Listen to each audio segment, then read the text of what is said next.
Current ಬರುತ್ತೆ, ನೀರು ಬರುತ್ತೆ. ಹಾಗೆ ಆನಂದದ ಸೆಂಟರ್ ಯಾವುದಿದ್ರೆ ಅದು ಶ್ರೀಕೃಷ್ಣ ಪರಮಾತ್ಮ ಇದ್ದಾನೆ. ಭಕ್ತ ಕೇಳಿದಲ್ಲ, ನಿನ್ನನ್ನೇ ಯಾಕೆ ಭಜಿಸ್ತಾರೆ ಅಂತಂದ್ರೆ ಅವನು ಹೇಳ್ತಾನೆ, ನಾನು ಆನಂದದ ಸೆಂಟರ್, ನನ್ನಿಂದ ಅವರಿಗೆ ಆನಂದ ಬೇಕಾಗಿರುತ್ತೆ, ಅದಕ್ಕೆ ನನ್ನನ್ನು ಭಜಿಸ್ತಾರೆ. ಅಲ್ಲಪ್ಪ, ಆನಂದಕ್ಕಾಗಿ ಯಾರ್ಯಾರೋ ವಿದ್ಯೆ ಕಲಿತಾರೆ, ದುಡ್ಡು ಗಳಿಸ್ತಾರೆ, ಮದುವೆ ಮಾಡ್ಕೋತಾರೆ. ಕೃಷ್ಣ ಅಂದ, ಯಾಕೆ ಮಾಡ್ಕೋತಾರಪ್ಪ, ಯಾಕೆ ಗಳಿಸ್ತಾರೋ? ಆನಂದ ಬೇಕು. ಆನಂದ ಯಾರು? ನಾನು.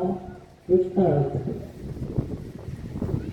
ನಿನ್ನನ್ನೇ ಯಾಕೆ ಭಜಿಸ್ತಾರೆ, ಸೇವಿಸ್ತಾರೆ ಅಂದ್ರೆ ಅವರಿಗೆಲ್ಲರೂ ನಾನೇ ಬೇಕಾಗಿರುತ್ತೆ. ಕೆಲವರಿಗೆ ಡೈರೆಕ್ಟ್ ಆಗಿ ಬೇಕಾಗಿರುತ್ತೆ, ಕೆಲವರಿಗೆ ಇಂಡೈರೆಕ್ಟ್ ಆಗಿ ಬೇಕಾಗಿರುತ್ತೆ ಅಷ್ಟೇ. ಕೃಷ್ಣ ಹೇಳ್ತಾನೆ ಮುಂದಿನ ಶ್ಲೋಕದಲ್ಲಿ, ಜ್ಞಾನಿ ನನಗೆ ಬಹಳ ಪ್ರಿಯ. ಜ್ಞಾನಿ ಮನುಷ್ಯ ಅವನು ಒಬ್ಬ ನನ್ನ ಭಕ್ತನೇ. ವಿಷ್ಣು ಸಹಸ್ರನಾಮ ಬರೆಯುವಾಗ ಬರೀತಾನೆ, ವಿಷ್ಣು ಅಂದರೆ ಪರಮಾತ್ಮ ಆಗಿ ಯಾರಿಗೆ ಪ್ರಿಯ ಇದ್ದಾನೆ? ಮುಕ್ತಾನಾಂ ಅಹಂ ಪ್ರಿಯ,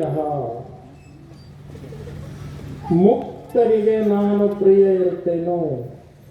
ಅಂದ್ರೆ ಜ್ಞಾನಿ ಮನುಷ್ಯ ಪರಮಾತ್ಮನನ್ನು ಬಿಟ್ಟಿರೋದಿಲ್ಲ. ಒಂದೊಂದು ಕ್ಯಾಟಗರಿ ಹೇಳ್ತಾ ಇದ್ದಾನೆ ಕೃಷ್ಣ. ಅದರ ಗೂಢವಾದ ಅರ್ಥ ಹೀಗಿದೆ, ನೀ ಆರ್ತಾಗೆರೆ ಪರಮಾತ್ಮನನ್ನು ಸೇವಿಸು, ಜಿಜ್ಞಾಸುವಾಗೆರೆ ಪರಮಾತ್ಮನನ್ನು ಸೇವಿಸು,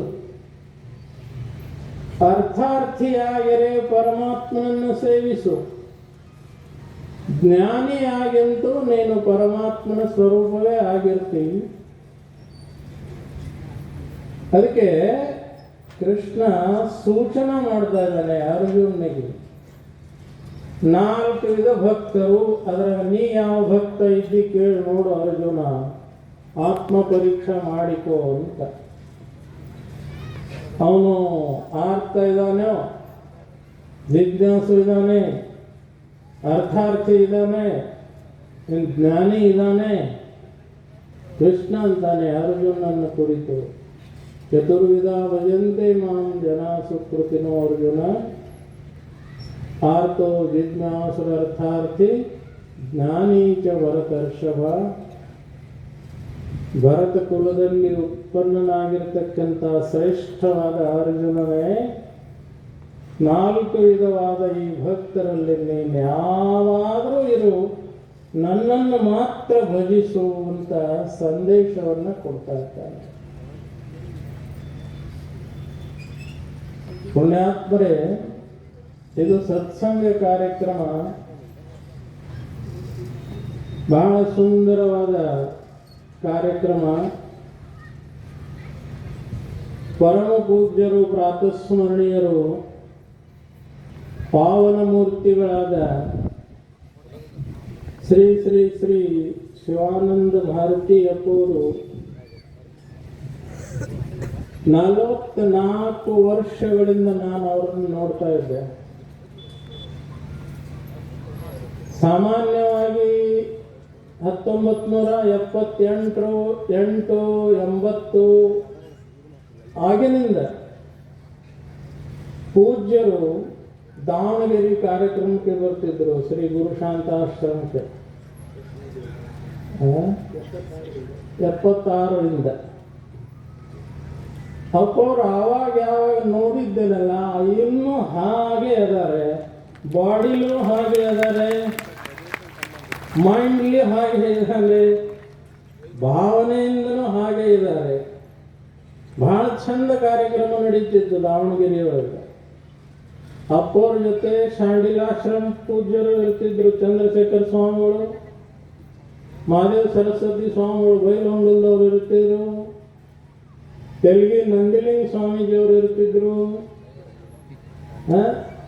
ಬಹಳ ಚಂದ ಕಾರ್ಯಕ್ರಮ ನಡೀತಿತ್ತು. ಆಗಿನಿಂದ ನೋಡ್ತಾ ಇದ್ದೇನು, ಪೂಜ್ಯರು ನಮ್ಮನ್ನ ಯಾವಾಗಲೂ ಆಶೀರ್ವಾದ ಮಾಡ್ತಾ ಇದ್ದಾರೆ.